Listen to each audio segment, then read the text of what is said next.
మంచిర్యాల జిల్లాలోని మందమర్రి, శ్రీరాంపూర్, సింగరేణి ఏరియాలో రాత్రి నుంచి కురుస్తున్న భారీ వర్షాల కారణంగా ఓపెన్ కాస్ట్ గనుల్లో బొగ్గు ఉత్పత్తి పూర్తిగా నిలిచిపోయింది.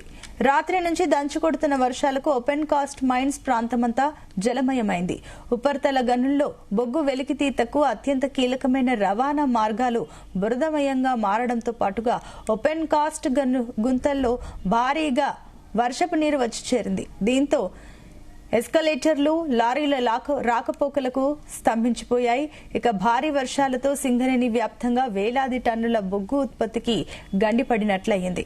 దీని కారణంగా సింగరేణి యాజమాన్యానికి ఆర్థికంగా కోట్లలో నష్టం వాటిల్లే అవకాశం ఉందని అంచనా వేస్తున్నారు. గనుల్లోకి భారీగా వర్షపు నీరు చేరకుండా ఉన్న నీటిని ఎప్పటికప్పుడు బయటకు పంపేందుకు యాజమాన్యం మోటార్లను ఏర్పాటు చేసి సహాయక చర్యలు చేపట్టింది. కంట్రోల్ రూముల పర్యవేక్షణలో ఉత్పత్తిని పునరుద్ధరించేందుకు అధికారులు ఏర్పాట్లు చేస్తున్నారు.